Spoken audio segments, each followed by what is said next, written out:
আমি এখন যেখানে আছি এটা হচ্ছে মেক্সিকোর ভ্রাক্রুজ নামের একটা জায়গায়। মেক্সিকো হচ্ছে বাংলাদেশ অথবা ইন্ডিয়া, পৃথিবীর যে প্রান্তে, আমি ঠিক তার অপোজিট প্রান্তে আছি। এখন এখানে সময় 4টা 14, বাংলাদেশের সময় 4টা 14, কিন্তু পার্থক্যটা হচ্ছে এখানে বিকাল 4টা 14 আর বাংলাদেশে রাতের বা লেট নাইট অথবা ভোর, আপনি যেটাই বলেন সেটা 4টা 14। তার কারণটা হচ্ছে পৃথিবীর এক প্রান্তে যখন দিন হয় অপর প্রান্তে তখন রাত, আপনি জানেন। আর এখন আমি যেখানে অবস্থান করছি এটা বাংলাদেশের ঠিক অপোজিট সাইডে। তো এখানে অবস্থানটা বুঝতে পারছেন, যেহেতু এটা একটা ইউরোপের দেশ, সব কিছুই অনেক গোছানো থাকারই কথা। আমরা এখন একটা পার্কে এসেছি, বাইরে কিছুক্ষণ হেঁটেছিলাম, হাঁটার পরে মনে হচ্ছিল যে না একটু এখানে ভাই আরেকটা জিনিস চোখে পড়ার মতো, সেটা হচ্ছে গরম অনেক বেশি। মেক্সিকো শহরে সবসময় গরম থাকে কি না আমার জানা নেই, তবে আমরা মেক্সিকোতে এসেছিলাম আমাদের আগের পোর্ট জার্মানি থেকে। তো জার্মানি থেকে মেক্সিকোতে আসতে প্রায় সমুদ্র পথে আমাদের জাহাজের স্পিড প্রতিদিন অ্যারাউন্ড 500 নটিক্যাল মাইলের কাছাকাছি ছিল। তো এই 500 নটিক্যাল মাইলের মধ্যে আমরা 15 দিন সময় নিয়েছি মেক্সিকোতে আসার জন্য। তো অলমোস্ট 15 দিন 500 নটিক্যাল মাইল করে আপনি আইডিয়া করতে পারছেন যে কত দূরের পথ। এত দূরের পথ পাড়ি দিয়ে আমরা যখন যেখান থেকে শুরু করেছিলাম সেখানে প্রচুর ঠান্ডা ছিল, বাইরে থাকার মতো অবস্থায় নাই। মানে যদিও প্রচুর অতভাবে বলাটা ঠিক হবে না, তবুও আমাদের বাংলাদেশিদের দৃষ্টিকোণ থেকে আমরা এরকম ঠান্ডা সচরাচর দেখি না।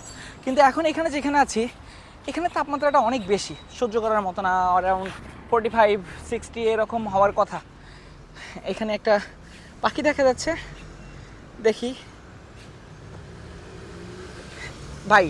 এখানে যখন প্রথমবারের মতো আপনি বাইরে আসবেন তখন আপনার যদি একটা পাখি বা যে কোনো কিছুই দেখেন, আপনার পার্থক্য করতে ইচ্ছে করবে যে আপনি তো দেশের বাইরে, বাংলাদেশেও এই জিনিসগুলো দেখেছেন, এই পাখিটা কি বাংলাদেশে আছে কিনা। এটা কিছুটা ফানি লাগে। যেমন এখানে দেখেন, এই সারা জীবন রঙ্গন ফুল দেখে এসেছি, এখানেও প্রচুর রঙ্গন ফুল।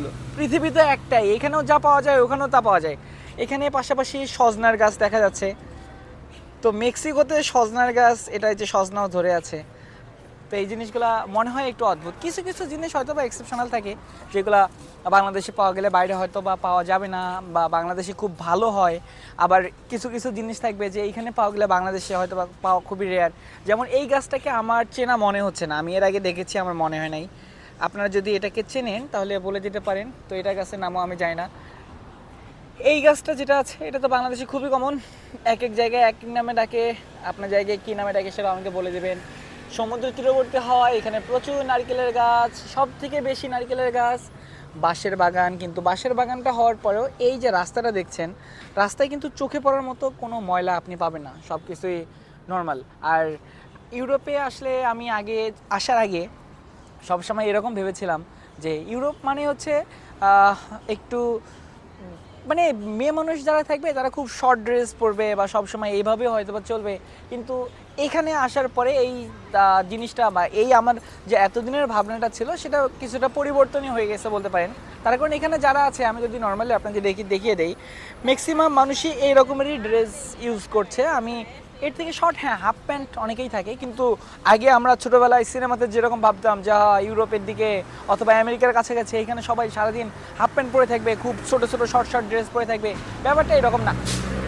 এখানে যে বাস অবস্থাটা দেখতে পাচ্ছেন, ইউরোপের বাস মানে যে আমাদের দেশে বা যেরকম হাইপ থাকে যে কত অত্যাধুনিক জানি হবে, হ্যাঁ আধুনিক, বাংলাদেশের লোকাল বাসের মতো এত খারাপ হয়তো বা না, কিন্তু আপনারা যেরকম ভাবেন সবসময় যে সেরকম হয় ব্যাপারটা এত উন্নতও না। মানে আমি বলছি যে খারাপ না, কিন্তু যত উন্নত আমরা অনেকেই ভাবি অত উন্নতও না।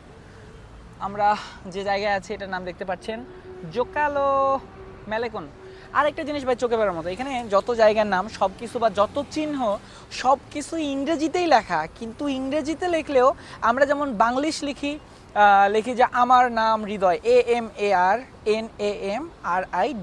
আমার নাম হৃদয়। তো এইভাবে যেমন আমি লিখছি এটা ইংরেজিতে লিখছি, কিন্তু অর্থটা হচ্ছে বাংলায়। তো এখানে জিনিসটা এরকমই, সব কিছু ইংরেজিতেই লেখে, কিন্তু তাদের যে ওয়ার্ডগুলো আছে আপনি কোনোটাই আইডেন্টিফাই করতে পারবেন না যে এটা আসলে কি বোঝানোর চেষ্টা করেছে বা কি এখানে তারা বলার চেষ্টা করেছে। তো এই জিনিসটা একটু ডিফিকাল্ট। আপনি বাইরে যখন আসবেন, যখন দেখেন আমি একটা পার্কে আছি, যদি এটা বাংলাদেশে হতো, বাংলাদেশে হলে এই যে এখানে যে জিনিসটা লেখা চুই দা ওয়াই ডিসপোর্টা টু পারুকে, এই জিনিসটার মানে আপনি কি বুঝবেন? এখানে হয়তো বা চিহ্ন দেখে এরকম মনে হচ্ছে, আমি একটু ভালোভাবে দেখি, গাছের পাতা ছিঁড়বেন না, ফুল ছিঁড়বেন না, এরকম কিছু একটা হতে পারে, আমি শিওর না।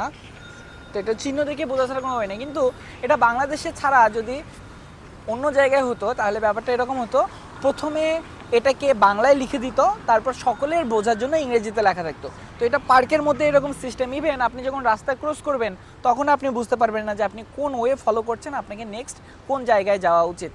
তো আমি এখন যেখানে বসে আছি এটা একটা মেইন শহরের হাইওয়ের মাঝে, কিন্তু শহরের এরকম একটা হাইওয়ের মাঝেও আপনি যখন এখানে দেখেন এটা কিন্তু রাস্তার মাঝে, এই যে রাস্তাটা দেখছেন আমি এখন রাস্তার মধ্যেই আছি, কিন্তু এখানে এই যে পার্কের মতো বা এই রাস্তাটা এটা মনে হচ্ছে কোনো বাড়ির আঙ্গিনার মধ্যে একটু রাস্তার কোয়ালিটিটা ভালো, এই দিক দিয়ে বাস চলাচল করছে। মানে বাংলাদেশের রাস্তা মানে সবসময় যেরকম ধুলো বালি ওড়ে চারিদিক দিয়ে, রাস্তায় থাকা অসহ্য মনে হয়, গরমকে তীব্র মনে হয় যে কত দ্রুত ফেরত যেতে পারবো বাসায়, এরকম একটা অপেক্ষার মধ্যে থাকি।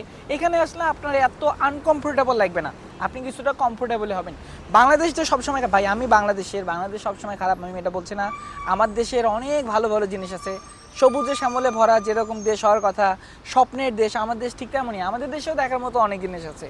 কিন্তু আমি শুধু পার্থক্যটা বলছি যে আমাদের দেশের সড়ক যোগাযোগ ব্যবস্থা আরও কী রকম হওয়া উচিত। অবশ্যই ইউরোপের সাথে তুলনা করলে তারপর হয়তো এত তাড়াতাড়ি এত সহজে এরকম না হলেও আমরা কিছুটা এগিয়ে যাওয়ার চেষ্টা করতে পারি। আমরা চেষ্টা করতে পারি আমাদের দেশের সব কিছুই যেন আরও অনেক উন্নত হয়।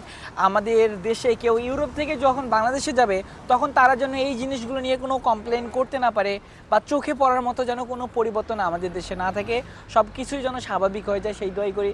তো আজকে ভিডিওটা অলরেডি অনেক বড় হয়ে গেছে, এটা নিয়ে আর বেশি কথা বাড়াতে চাচ্ছি না। সবাই অনেক বেশি ভালো থাকবেন।